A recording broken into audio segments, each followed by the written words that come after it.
ஆடிப்பட்டம் தேடி விதைன்னு சொல்லுவாங்க. ஆடிப்பட்டத்துக்காக நானும் வெயிட் பண்ணிகிட்ருக்கேங்க. தொட்டிகள் எல்லாமே ரொம்ப ட்ரை ஆகி இருக்குது. கோடை மழை பெஞ்சிச்சுன்னா அழகாக நம்ம ரீபாட்டிங் பண்ணிவிட்டு விதையெல்லாம் விதைப்பு ஆரம்பிச்சிடலாம். பாண்டிச்சேரியில் செம்ம வெயில் அடிக்குதுங்க. அப்படியே வதங்கி தோண்டு போயிருக்கெல்லாம். இது வந்து நாட்டு காராமணிங்க. நாட்டு காராமணி நம்ம தோட்டத்தில் வந்து தானாகவே விழுந்து முளைஞ்சது.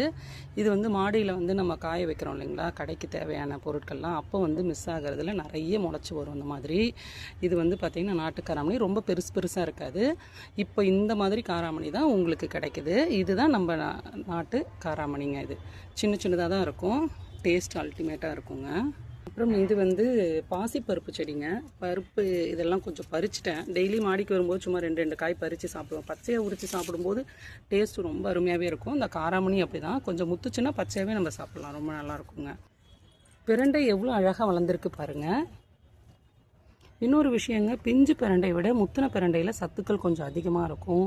நம்ம பிரண்டை தொக்கு பண்ணும்போது கொஞ்சம் வந்து எப்பொழுதுமே இந்த மாதிரி பிஞ்சாலாம் கிடைக்காது, முத்தலாகவே தான் இருக்கும். 1-2 நார் இருக்க தாங்க செய்யும். அது வந்து ரொம்ப நல்லது தான் உங்களுக்கு, ஃபைபர் கண்டென்ட்டு. இந்த ஜேடுன்ற பிளான்ட் மேலே எனக்கு ரொம்ப நாள் ஆசைங்க. இதை கிட்டத்தட்ட நான் ரொம்ப வருஷமாக வாங்கி வச்சு வளர்த்து பார்த்தேன், வளரலை. அப்புறம் வந்து இதுக்கு வந்து நான் வந்து ட்ரிப் இரிகேஷன் வந்து கொஞ்சம் கரெக்டாக கொடுக்கல அப்படின்னுட்டு புரிஞ்சுட்டேன். அப்புறம் தான் வந்து இதை வந்து ட்ரையாக நல்லா வந்து இந்த மாதிரி ஒரு ஓவல் ஷேப் பாட்டில் வச்சு விட்டுட்டேன். வேர் வந்து கொஞ்சம் வெளியில் தெரிகிற மாதிரி வச்சு விட்ருக்கேன். அப்போ தான் வந்து இது வந்து வெயில் வந்து அதிகமாக அந்த தண்ணியை அப்சர்வ் பண்ணிவிட்டு இது வேர் அழுகல் வராமல் இருக்குங்க. மண்ணை வந்து ரொம்ப வேரில் போட்டு மூடவும் கூடாது.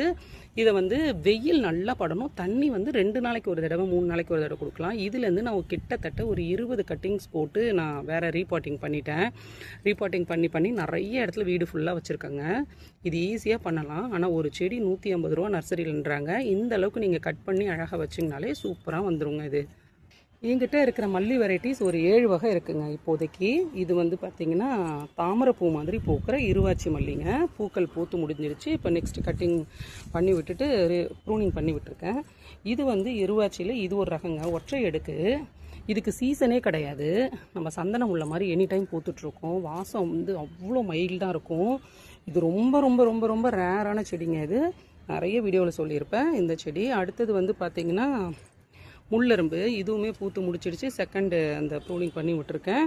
ஜாதி முல்லை பெரிய தொட்டியில் வச்சுருந்தேன். கிட்டத்தட்ட 10 வருஷமாக நல்லா பூத்துட்டு இருந்தது. அதுக்கப்புறம் அந்த செடி இதாகிடுச்சு. இப்போது வந்து புதுசு வச்சுருக்கோங்க. டேபிள் ரோஸ்லாம் யாருக்கு பிடிக்குமோ வேணும்னா கட்டிங்ஸ் வாங்கிக்கோங்க.